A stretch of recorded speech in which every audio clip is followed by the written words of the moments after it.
Well, our record-breaking friend David Rush has struck again. Already holding over 100 Guinness World Records, he's added another one to the long list.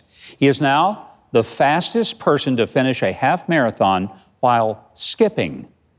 That's right, skipping.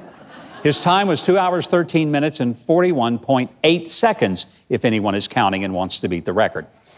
Rush skipped 141 miles in training and broke the record in the City of Trees half marathon in Boise, Idaho. Now, for those of you who enjoy In Case You Missed It, you may recall that David Rush attains these records to promote the importance of STEM. That's science, technology, engineering, and math education for students. And don't forget, David is going to be right here with us on our show, in our theater in November, to attempt a world record right here on stage in Nashville. Now, if he keeps this up, we may have to change the name of our segment to In Case You Missed Dave Rush's latest Guinness record. By the way, that's another good reason you ought to be part of our studio audience sometime. Tickets are free, but you have to reserve yours on Huckabee.tv.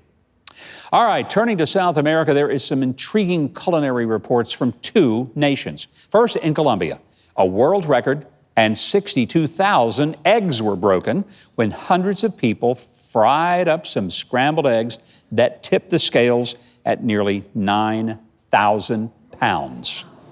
9,000 pounds of scrambled eggs. I can't even imagine how many pounds of bacon would be needed. Now, I know what you're probably thinking. I must be joking. But trust me, this was no existential crisis. No, the National Federation of Poultry Farmers joined forces with the city of Suacha and a pan that was nearly 40 feet in length to make the breakfast magic happen. I just hope this whole story wasn't baking you crazy. Then down in Ecuador, the food focus isn't on breakfast, it's on frozen treats, and the newest ice cream flavor that's there in Ecuador, guinea pig ice cream. Kind of what I thought too. Now, I hope this story isn't too hard for you to digest, but guinea pigs are actually on the culinary menu there as a main dish. So why not dessert? A 78-year-old woman said, "I was suspicious, but it was tasty." Governor, let me tell you something. I had a friend that once was a guinea pig in a recent drug trial, but once it wore off, he's just a boring old human being again. Keith, do you know what they call a guinea pig with no legs? A groundhog. Oh. That was as bad as yours. Okay, Worse. so the guinea pig ice cream vendor said she prepares 150 servings a week for her customers. She also has popular ice cream flavors with beetles and mushrooms. And there are new flavors on the horizon that include crab, chicken, and pork ice cream. Ice cream, you scream, and I'd scream if you gave me that ice cream, I guarantee you. All right, folks, just be thankful for good old chocolate, vanilla, and strawberry, and let's move on to the next story. Here is a story that proves not only that crime doesn't pay, it really bites. Reptile breeder Brian Gundy had just finished giving a presentation at a San Jose, California library when he left his gear to go get his car. And when he returned, he discovered someone had stolen his duffel bag, the one that contained 3 rare live pythons and a lizard. Gundy owns a company called For Goodness Sakes Snakes. Goodness Snakes. Trust me, I grew up around snakes. Goodness has nothing to do with it, nothing at all.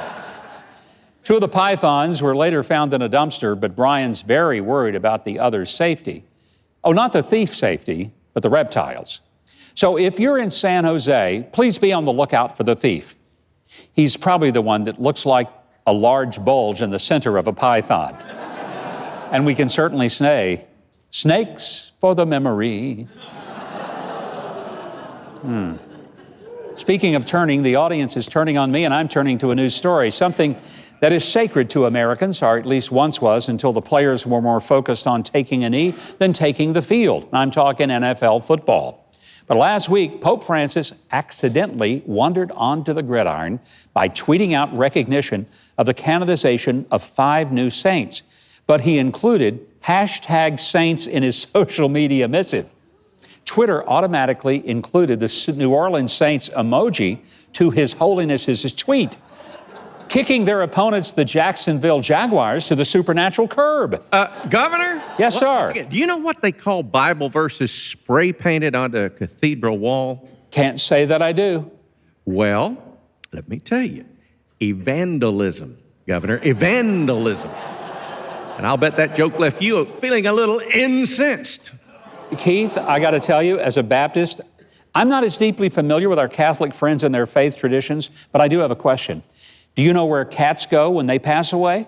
Well, Governor, I'll bet they go to purgatory. All right, back to our story before lightning strikes the studio. The Saints actually did win that game over the Jaguars 13-6. And New Orleans made sure to thank the Vatican for the support, and they tweeted, "Couldn't lose after this, #blessed and highly favored." Well, recently, bride-to-be Rena Davis in Georgia paid a bakery $300 for a peacock-themed wedding cake. In the picture she provided for the cake, the peacock's tail cascaded gracefully down the side of the cake, spreading to a series of beautifully decorated cupcakes. That's what she wanted. But here's what she says the bakery delivered instead.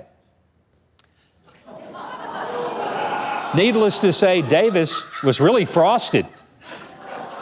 I said she was really frosted. You get that one? She said that her peacock looked more like a lopsided turkey with leprosy. And boy, that description proved prophetic when the bird's head fell off, probably because they used the wrong kind of frosting to attach it. Now, the bride didn't feel like giving thanks for this turkey, and she demanded a refund. But the bakery, ironically named Ice to Perfection, had apparently given the bird to too many customers before because they were already out of business. But after the crummy cake went viral, the bakers coughed up the dough, which looks like how they made this cake in the first place.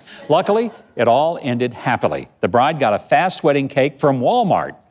And I finally got to tell a story about bakers being threatened over a wedding cake that did not involve any federal judges. That is a first. How about that?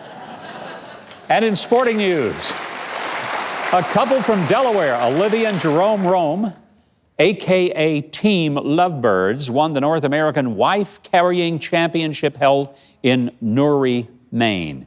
The course, nicknamed the Widowmaker, included 2 log hurdles and a big pit of muddy water.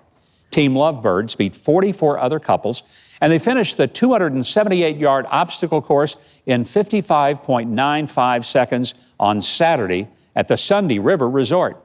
The champion couple walked away with 6 cases of beer and 5 times Olivia's weight in cold, hard cash. That amounted to $555.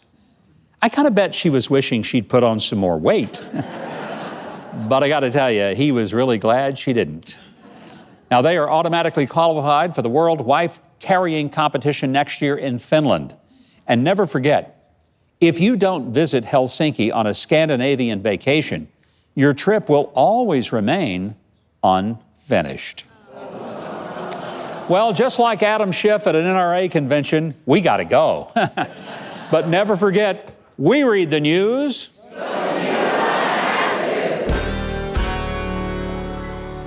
Now, if you're seeing this, I know you've enjoyed that video. I mean, how could you not, after all? So, you know what you should do? Leave a like, click on the subscribe button below, and hit the notification bell next to it so you'll always know when I have another video up for you to enjoy.